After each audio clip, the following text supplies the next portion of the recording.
शांति। 24 नवंबर 2022 की मुरली है। ज्ञान के सागर, आनंद के सागर शिव परमात्मा कहते, मीठे बच्चे तुम्हें श्रीमत पर पूरा पूरा ध्यान देना है।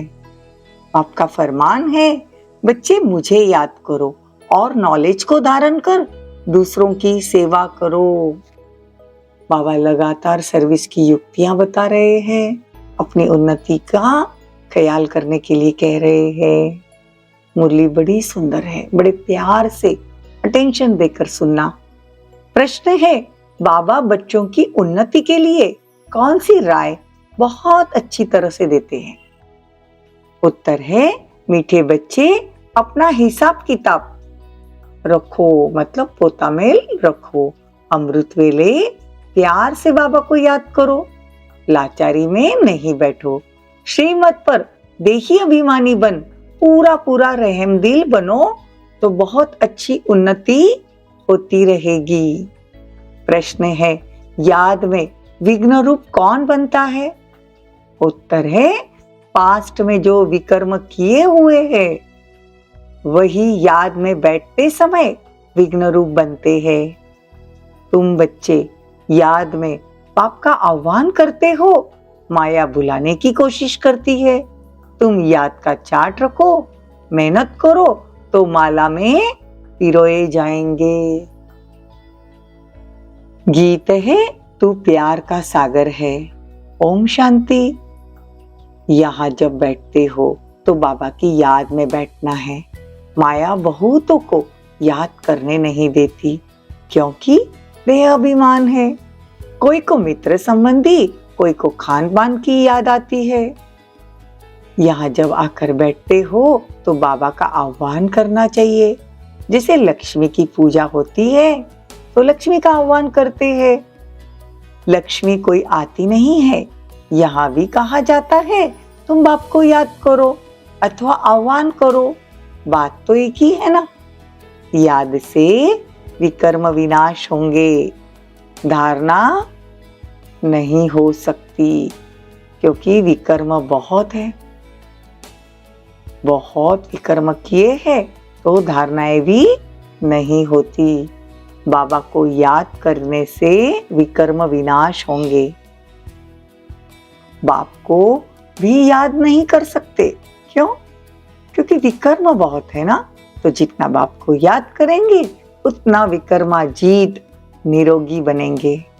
है तो बहुत सच, परंतु माया अथवा पास्ट के कर्म विकर्म सामने आ जाते हैं तो याद में विघ्न हो जाता है।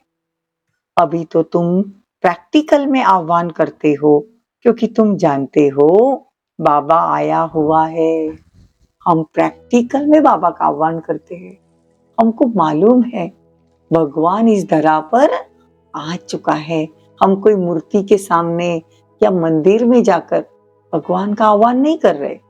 हमको मालूम है निराकार परमपिता परमात्मा जिसकी हम पूजा करते थे ज्योतिर्लिंग में, वो स्वयं इस धरा पर अवतरित हो चुका है। हम मुरली ऐसे ही नहीं सुन रहे, ऐसा नहीं कि कोई संस्था में जा रहे, नहीं, ये तो स्वयं परमात्मा निर्मित संस्था है, ईश्वरीय विश्वविद्यालय। तो हम वहां आकर मनुष्य से देवता बनते हैं। तो मुरली सुनते टाइम भी ये निश्चय होना चाहिए कि स्वयं भगवान नीचे आकर हमको ये ज्ञान दे रहे हैं। परंतु यह याद की आदत पक्की होनी चाहिए। तुमको एवर निरोगी बनने के लिए अविनाशी सर्जन दवाई देते हैं। बहुत इजी दवाई है, बहुत आसानी से खा सकते हैं। कौन सी दवाई? कोई उसमें भक्ति मार्ग की सामग्री नहीं। तुम जहां भी बैठे हो बस मुझे याद करो तो तुम मेरे से आकर मिलेंगे। बाप कहते, बच्चे मेरे पास पावन बनने का एक ही उपाय है, एक ही दवाई है। हर तकलीफ की एक दवा, बोलती ना 100 बीमारी का एक इलाज, सिर्फ बाबा को याद करना। कैसे याद करना? देह सहित, देह के जो भी संबंध है उनको भूल जाना है। यही बड़ी बीमारी है। खुद का देह भी याद न आए, तब तो हम याद में बैठ सकते बाबा के। बाबा का फरमान है याद करो, दूसरा है नॉलेज धारण करो। याद नहीं करेंगे तो क्या होगा? याद नहीं करेंगे तो सजाएं भी बहुत खाएंगे। स्वदर्शन चक्र फिराते रहेंगे तो धन बहुत मिलेगा। भगवान वाच, स्थूल धन की भी कमी नहीं होगी अगर हम मुरली रोज सुनते हैं। ये ज्ञान धन स्वदर्शन चक्र जितना फिराते रहेंगे। बाबा कहते तुम मेरे द्वारा मुझे जानते हो और सृष्टि के चक्र के आदि मध्य अंत को भी जानते हो। ये दो बातें मुख्य है जिस पर ध्यान देना है। श्रीमत पर पूरा ध्यान देंगे तो उच्च पद पाएंगे, फिर रहमदिल भी बनना पड़े, फिर सबको रास्ता भी बताना है, फिर सबका कल्याण भी करना है। मित्र संबंधी आदि को भी सच्ची यात्रा पर ले जाने की युक्ति रचनी है। अपने मित्र संबंधियों को भी बाबा से योग कैसे लगाना, सच्ची सच्ची रूहानी यात्रा कैसे करना, ये भी युक्ति रचनी है।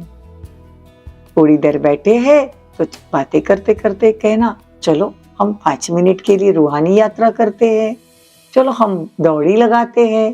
पिल्लर तक दौड़ी लगाते हैं ना, तो परम धाम में बाबा को टच करके आना है। तो ऐसे धीरे धीरे हमारे विकर्म विनाश भी होंगे, शक्ति भी जमा हो जाएगी। देखो अमृत वेले जब आकर बैठते हो तो कोई लाचारी आकर बैठते हैं, उनको अपनी उन्नति का कुछ भी ख्याल नहीं। बाबा कहते हैं लाचारी हालत में मत बैठो। बाप कहते हैं अपना चार्ट लिखो, कितना समय याद करते हैं, आगे चार्ट रखते थे। अच्छा, बाबा को न भेजो, अपने पास रखो, अपनी शक्ल देखनी है। हम लक्ष्मी को वरने लायक बने हैं। देखो बाबा कहते हैं व्यापारी बनना है, पोता मेल रखना है। यहाँ बाबा बहुत अच्छी राय देते हैं कि अपना हिसाब किताब रखो, कितना समय याद किया, कितना समय किसको समझाया। ऐसा चार्ट रखे तो बहुत उन्नति हो जाएगी। बाबा मम्मा को तो नहीं लिखना है। देखो बाबा ने कहा है ब्राह्मणों की माला अभी नहीं बन सकती, अभी ब्राह्मणों की माला बन नहीं सकती, अंत में बनेगी। बाबा सबके लिए बहुत अच्छी राय देते हैं। बल गूंगा हो कोई को भी इशारे से बाबा का याद दिला सकते हैं। अंधे है, लूले है, कैसे भी हो, तंदुरुस्त भी से भी ज्यादा ऊंच पा सकते हैं। इशारे से आप सब समझा सकते हो। सारा मदार पुरुषार्थ पर है। कोई तो पुरुषार्थ कर विश्व का मालिक डबल सिरताज बनते हैं। हमको भी डबल सिरताज बनना है ना, तो करना क्या है? बाबा की याद, बाबा जो मुरली सुनाते हैं वो धारण करनी है। सबसे मेन बात, बाबा से प्यार करना है। जो भगवान से प्यार करते हैं ना, वो भगवान के प्यार में डूबे हुए रहते हैं।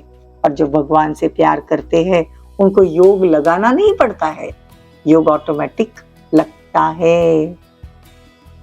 बाबा कहते हैं तुम बच्चे तो बृहस्पति को वृक्षपति देवी कहा जाता है ना, तुम जानते हो। तुम बच्चे बृहस्पति को वृक्षपति देवी कहा जाता है।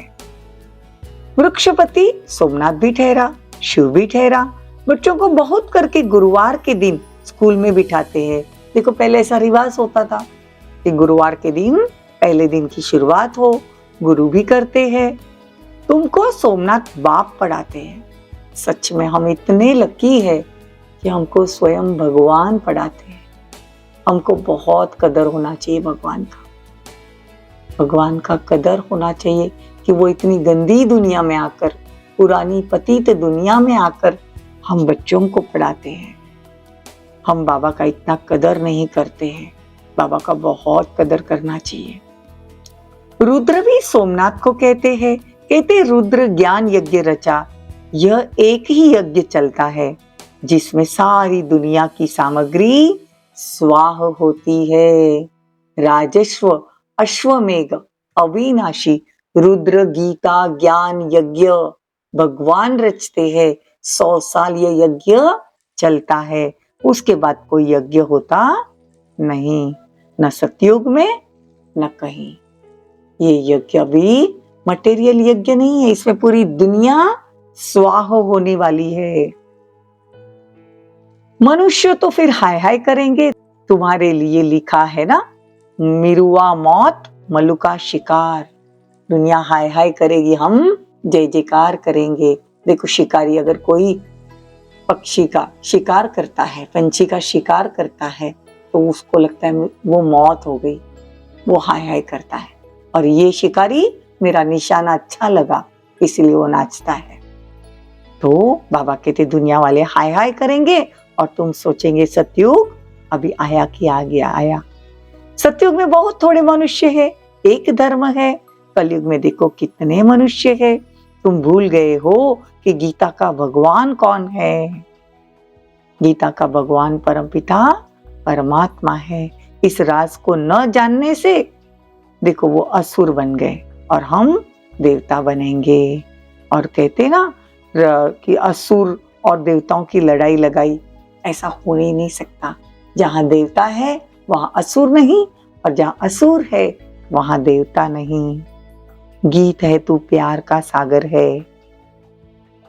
आज बाबा ने लिखा है तुम ocean of knowledge, ocean of bliss लिखते हो, बाकी ओशन ऑफ लव भी जरूर लिखना है। वो प्यार का सागर है, हमको प्रेम स्वरूप बनना है। बाप की महिमा बहुत है, परंतु सर्वव्यापी कहने से बाप की महिमा गुम कर दी। श्री कृष्ण के लिए लिखा है 16,108 रानियां थी। जन्माष्टमी के दिन कृष्ण को झुलाते हैं, परंतु किसी को यह पता ही नहीं कि कृष्ण ही नारायण बनते हैं, फिर राधे ही लक्ष्मी बनती है। ये दुनिया वालों को पता ही नहीं है। और फिर लक्ष्मी भी फिर जगदम्बा बनती है, ये कोई नहीं जानते। बाबा आज बहुत राज खोल रहे हैं। ये आदि मध्य अंत की नॉलेज बाबा देते हैं। बाबा कहते ज्ञान का सागर परमात्मा प्रेम का सागर है। एक बूंद है मन मना भव और एक बूंद है मध्याजी भव। ये मिलने से हम विषय सागर से क्षीर सागर में चले जाते हैं। स्वर्ग में घी की नदियां बहती है, ये सब महिमा करने के लिए। बाकी घी की और दूध की नदियां थोड़ी होती है। देखो बाबा तो दिव्य दृष्टि से सब दिखाया करते थे, ये सब इन आंखों से देखेंगे। विष्णु का साक्षात्कार किया है, वहां फिर प्रैक्टिकल में जाएंगे। कहाँ? सतयुग में। फिर साक्षात्कार होना बंद हो जाएगा। सतयुग त्रेता में न साक्षात्कार न भक्ति, फिर भक्ति मार्ग में ये सब बातें शुरू हो जाएगी। बाबा कहते हैं इतनी अच्छी अच्छी बातें बाबा तुमको समझाते हैं, जो फिर बच्चों को औरों को भी समझाना है, भाई बहनों को समझाना है। उस ज्ञान से परमात्मा को सर्वव्यापी की महिमा गुम हो जाती है। मतलब दुनिया वाले ज्ञान से बाबा की महिमा गुम हो गई, ग्लानि हो गई। तुम बच्चे यथार्थ महिमा को जानते हो। अच्छा, मीठे मीठे सिक्के लदे बच्चों प्रति माता पिता बाप दादा का याद प्यार और गुड मॉर्निंग। रूहानी बाप की रूहानी बच्चों को नमस्ते। हम रूहानी बच्चों की रूहानी माता पिता बाप दादा को याद प्यार गुड मॉर्निंग नमस्ते थैंक यू बहुत बहुत शुक्रिया।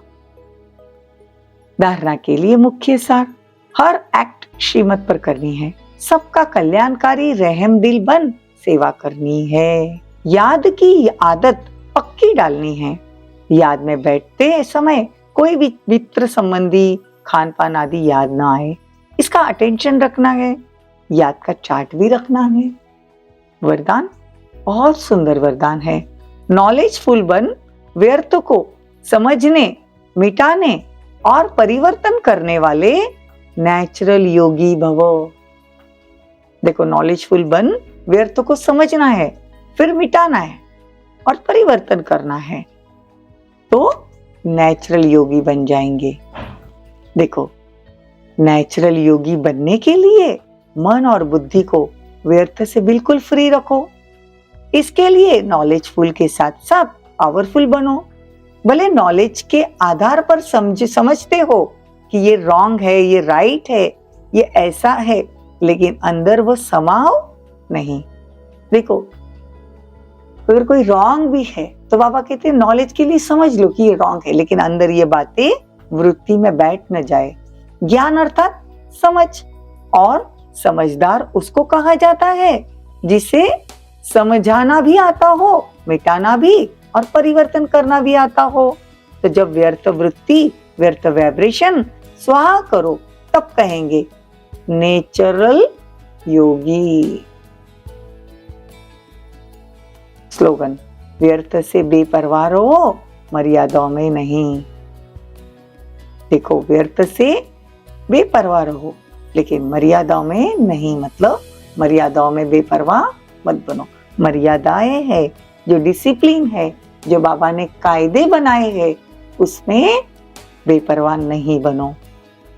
ओम शांति, ओम शांति। और 2 मिनट बाबा की याद में सब बैठ जाएंगे आत्मिक स्थिति में, अपने ओरिजिनल रूप में।